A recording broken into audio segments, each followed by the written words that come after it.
এই গভীর জঙ্গলে আমরা কি করতে গেলাম তার আগে সকলকে জানাই শুভ নববর্ষ। কেমন করে তোমরা নববর্ষ কাটালে, কটা কি জামা কিনলে আমাকে অবশ্যই জানিও।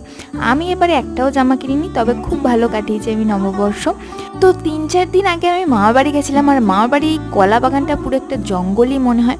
এই জঙ্গল থেকে আমরা প্রচুর কলা, তারপরে মোচা, এইসবগুলো অনেক অনেক পেলাম। এই যে দেখো আমার দিদা এখনও কত স্ট্রং দেখেছো, একদম কলা গাছ কুপিয়ে কুপিয়ে কেটে দিচ্ছে। যাই হোক, এই দেখো আবার লাল জামরুলও খেতে এসেছিলাম আমরা। মামার বাড়ি প্রচুর লাল জামরুল গাছ আছে, 3-4টে মতো আছে, কিন্তু দুঃখের বিষয় হচ্ছে পোকায় সব খেয়ে ফেলছে, ভোকলা করে দিচ্ছে। মানে সব বড় বড় হওয়ার আগেই, তাও বড় বড় আছে কিন্তু সব ভগলা করে দিচ্ছে পোকাতে। যাই হোক, পেয়ারা পারলাম, জামরুল পারলাম, মোচা পারলাম, থোর কাটা হয়নি আর। যাই হোক, এইসব নিয়ে আবার বাড়ি চলে এলাম। তো চলো, টাটা, বাই।